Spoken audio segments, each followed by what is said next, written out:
hansısa kiçik bir əlamətlərə görə mən tükənmişlik sindromundan əziyyət çəkirəm deyə bilmərik. Tükənmişlik sindromu bir nəticədir. Bir insan əgər dəyişmək istəmirsə, kənar şəxslər heç bir şey eləyə bilməz. Heç kəsi razı salmağınıza ehtiyac yoxdur. İnsanlar hər zaman narazıdır. Əslində bu sindromdan əziyyət çəkən insanların əksəriyyətinin bəhanəsi yorulmuşam artıq, heç nə etmək istəmirəm deyir. Siz istədikdən sonra indiyə qədər yaşadığınız bütün travmaları, yaşadığınız bütün hadisələrin hər birinin sizə qazandırdığı o duyğulardan azad ola bilərsiniz.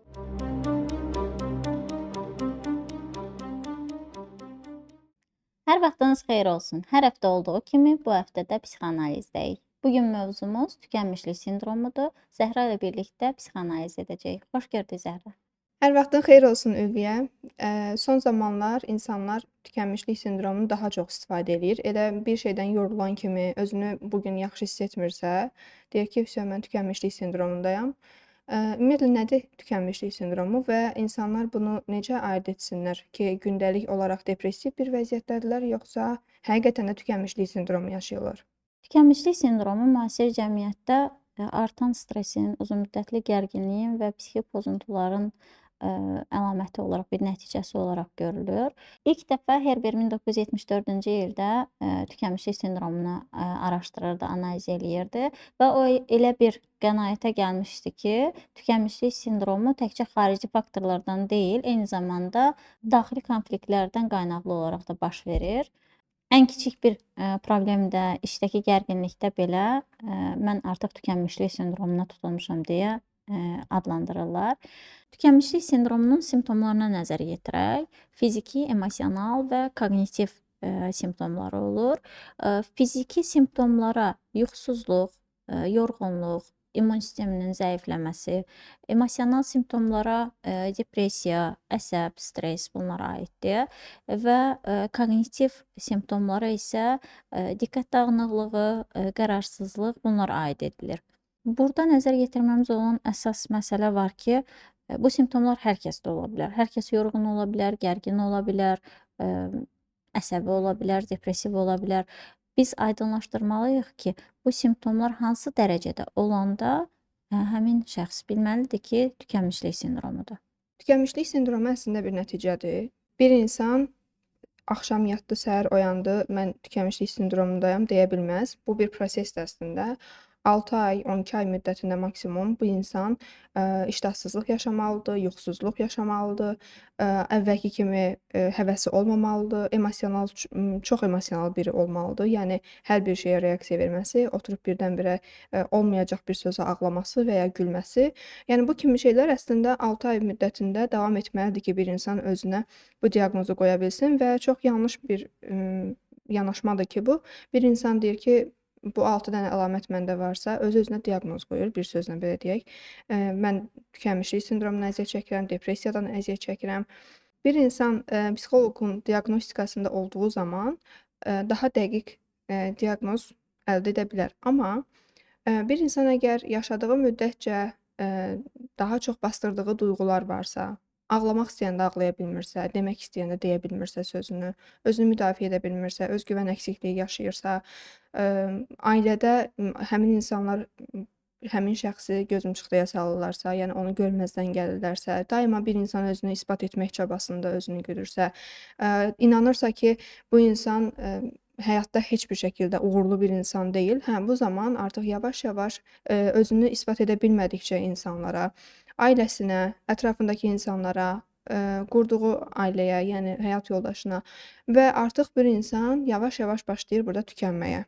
Özünü isbat etmək istəmir, özünü anlatmaq istəmir. Əslində bu münasibətlərdə də belədir. Bir insan münasibətin ilk aylarında daha çox emosional olduğuna görə özünü daha çox ifadə edir, nəyə görə səhv etdiyini, nəyə görə belə etdiyini və s. Amma daha sonradan bir insan əgər tükəndiyi bir məqam olmalıdır.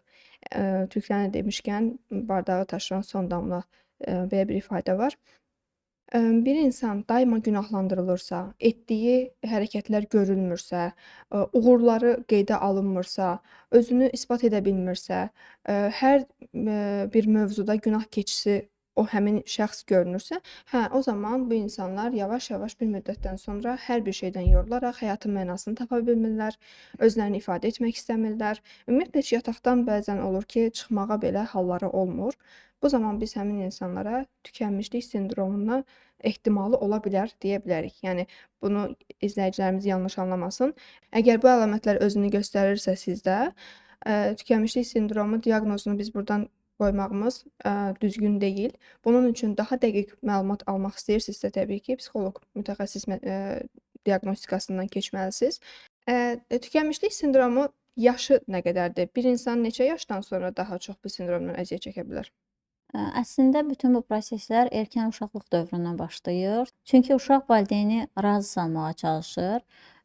Daha çox valideynin istəklərini önəmsəyir. Valideynin bəyənmədiyi heç bir şeyi etməməyə çalışır və öz istəkləri, öz seçimləri, öz arzuları göz ardı qalır. Eyni zamanda mükəmməliyyətçi olurlar. Hər şeyi mükəmməl şəkildə yerinə yetirməlidirlər. Bu da əslində valideynlərdən qaynaqlı bir situasiyadır. Həmin şəxslər daim mən mükəmməl olmalıyam, mən ən möhtəşəm, ən gözəl performansı göstərməliyəm deyə addımlayırlar və nəticədə istədikləri nəticəni əldə etməyəndə, ən kiçik uğursuzluqlarında belə o tükənmişlik sindromu deyilən sindroma tutulurlar deyə bilərik. Ancaq bayaq sənin vurğuladığın kimi hansısa kiçik bir əlamətlərə görə mən tükənmişlik sindromundan əziyyət çəkirəm deyə bilmərik. Tükənmişlik sindromunun əvvəlində nələr var? Erkən uşaqlıq dövründə bu insan nələr yaşayıb? Valideyn ona necə yanaşıb? Hansı valideyn tipi ilə böyüyüb?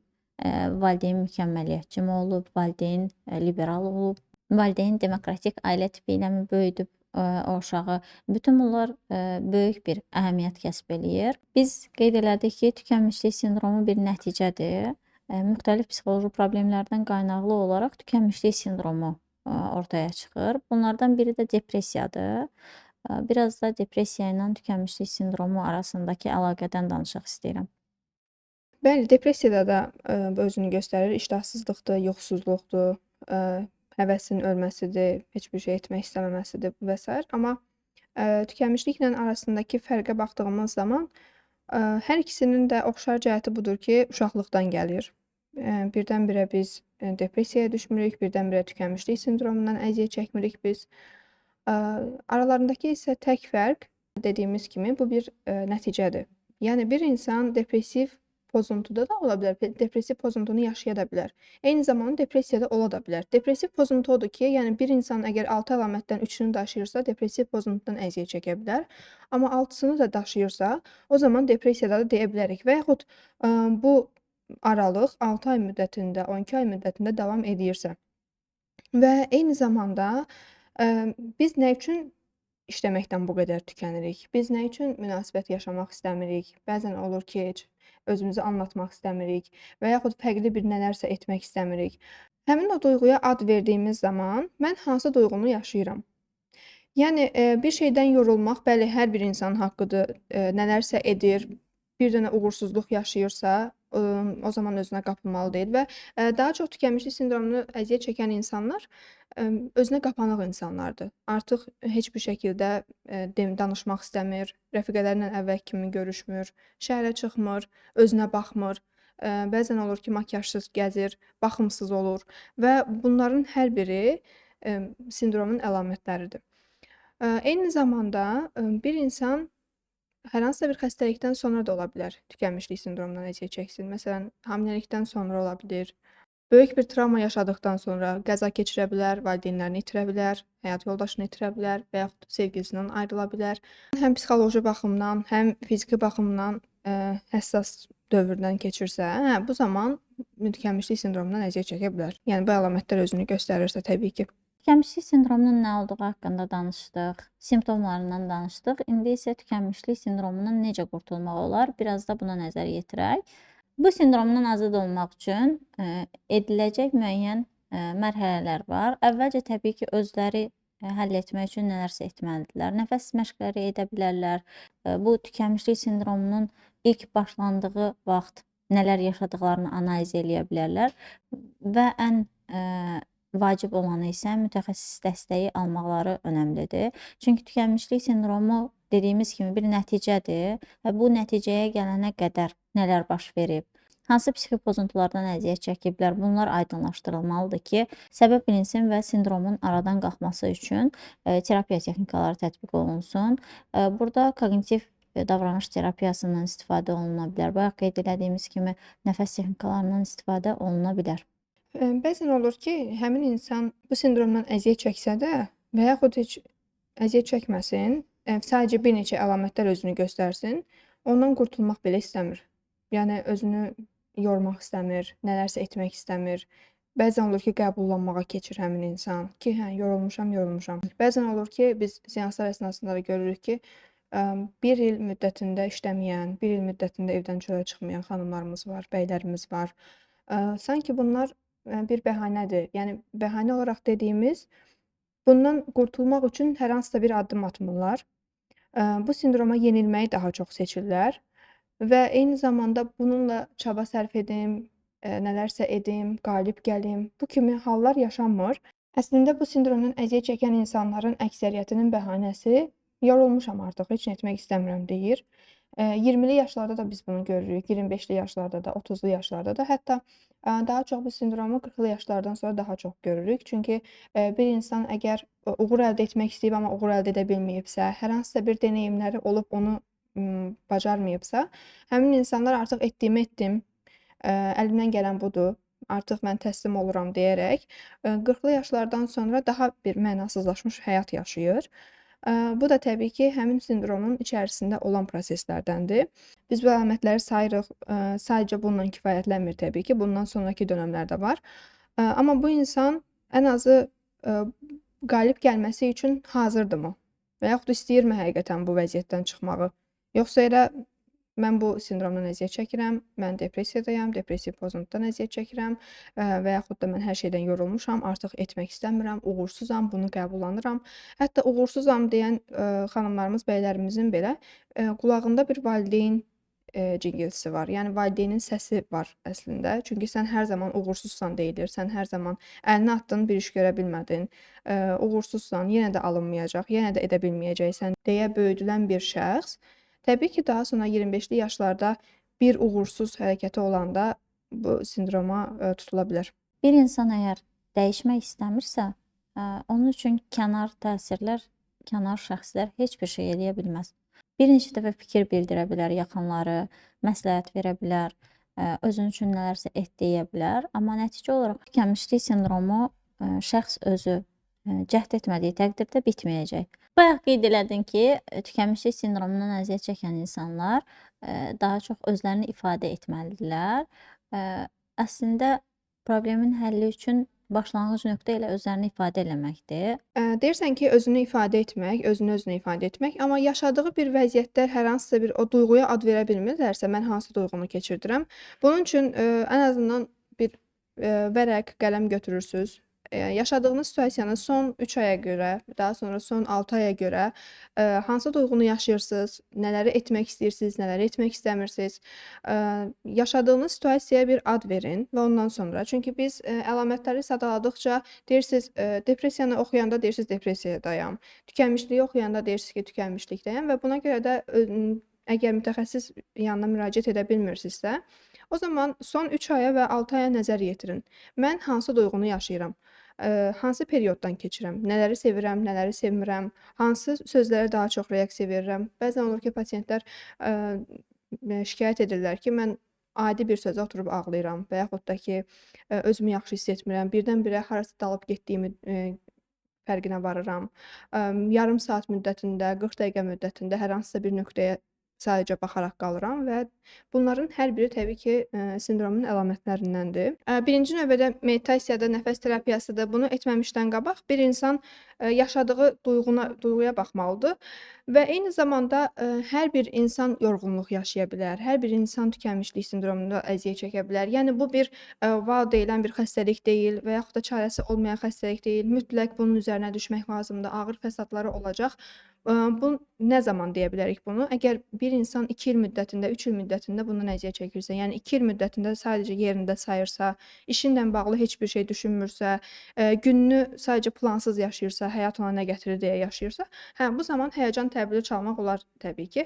Amma yox, hər bir insanın yorğun olmaq kimi haqqı var. Çünki biz insanıq, xoşbəxt olduğumuz kimi bədbəxt ola bilərik və yaxud özümüzü yaxşı da hiss edə bilərik, pis də hiss edə bilərik.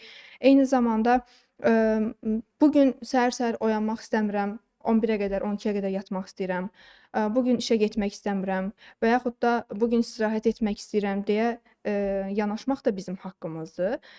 Çünki bəzən olur ki, depressiyanı, tükənmişlik sindromu və digər bu kimi əlamətləri, bu kimi sindromları o qədər psixoloqlar, "Vau, sən bu sindromdan əziyyət çəkirsən" deyilir ki, artıq bir insan həqiqətən də, məlumatları oxuduqca daha çox bundan əziyyət çəkir, daha çox dibə, düşür. Bu əlamətlər var, və Google-dan hər dəfə məlumatlar götürür. Daha sonra depressiyadan əziyyət çəkən insanlar bu kimi xəstəliklər tutula bilər deyə başlıqlar var, və bunların hər biri yalan məlumatlardır.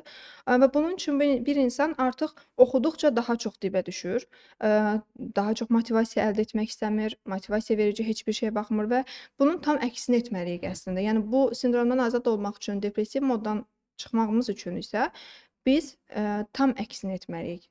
Özümüzü yaxşı hiss etmiriksə, makiyaj etməyi bacarmalıyıq. Yaxşı hiss etmiriksə, hava yaxşıdırsa, çıxıb gəzintidə olmalıyıq. Nəfəs terapiyasından istifadə edə bilərik, meditasiyadan istifadə edə bilərik. Özümüzə yaxın terapiya hansıdırsa, bundan istifadə edə bilərik. Əgər ki, bunları etdiyimiz halda yenə də nəticəsiz qalırsa, o zaman bəli, biz, psixoloq mütəxəssis yanına müraciət etməliyik, və qısa müddətli həll olan, bir problemlərdir əslində bunlar. Sadəcə səbr lazımdır. Yaşanmışlıqlarının hər birini, yazmaq lazımdır, göz önündə, bulundurmaq lazımdır. Bir insan hansı perioddan keçib, nələr yaşayıb, necə olub, həmin o period ona hansı duyğuları yaşadıb, hansı duyğulardan sonra bu sindrom özünü göstərib həmin insanda. Bunların hər birini mənə elə gəlir ki, bir insan əgər öz-özünə etiraf edirsə, və bundan sonra artıq həll yoluna yönələ bilər və təbii ki, sadaladığımız kimi. Biz qeyd elədik ki, erkən uşaqlıq dövründə uşaq valideyni razı salmağa çalışır, ətrafı razı salmağa çalışır.